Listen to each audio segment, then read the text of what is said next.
Contrôle de police inopiné. Bonjour, c'est la police aux frontières. Dans ce garage de Marseille. 2 mécaniciens sont immédiatement appréhendés. Un des quads. Hein? Un des quads. Oui, un des Portugal. J'ai le quad, s'il vous plaît. Leurs papiers sont inspectés. Lors des contrôles, on s'appuie sur l'expertise technique de nos collègues spécialisés en fraude documentaire pour authentifier les documents d'identité que l'on va nous présenter.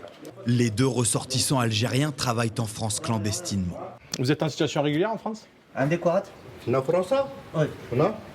Non, un des. Confronté, le gérant du garage nie totalement. Donc combien vous avez d'employés ici? 0. Pourquoi ce monsieur, il ponçait la voiture? Son café, il t'a dit bonjour. Non, il ponçait la voiture, ça a été constaté. Je le connais même pas, lui. Ah, vous le connaissez pas? Il travaille dans votre garage et vous ne le connaissez pas. Le gérant ne reconnaît pas le fait qu'il ait les 2 employés alors qu'on a constaté l'action de travail. Un est en situation irrégulière sur le territoire, donc ni le droit de travailler ni d'être sur le territoire. Le deuxième a un titre de séjour portugais qui ne lui permet pas de travailler sur le territoire. Le garage doit fermer ses portes. Le gérant est placé en garde à vue pour travail dissimulé, emploi d'étrangers sans titre et blanchiment d'argent. L'enquête est toujours en cours. Ces policiers traquent les filières d'immigration clandestine. Les garages automobiles attirent particulièrement leur attention. Le fait de faire travailler de manière dissimulée cette main-d'œuvre bon marché vise à sortir des chemins battus de la fiscalité classique en matière de cotisation sociale, d'impôt sur le revenu. En novembre dernier, une enquête sur un garage employant des sans-papiers a permis de saisir 1,6 million d'euros en liquide. Des sommes astronomiques réunies par des garagistes qui exploitent le travail d'étrangers sans-papiers, Avec les voitures. comme Ahmed. Il affirme que son employeur ne lui a jamais donné l'argent qu'il lui devait. Il me devait 1800 euros.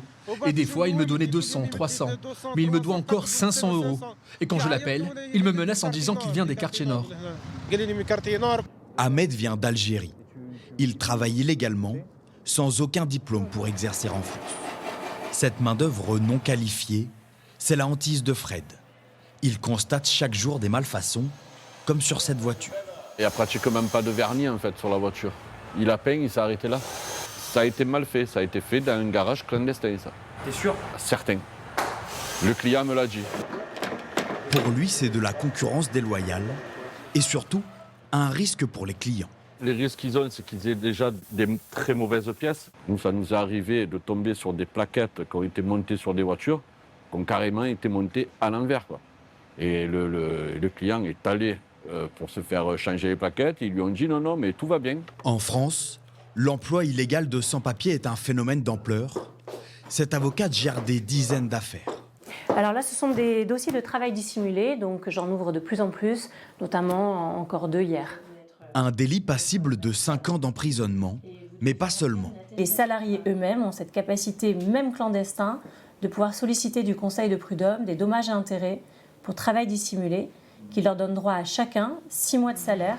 Si un garagiste ne trouve pas d'employé en règle pour travailler sur le territoire français, il peut faire une demande à la préfecture pour régulariser un sans-papier.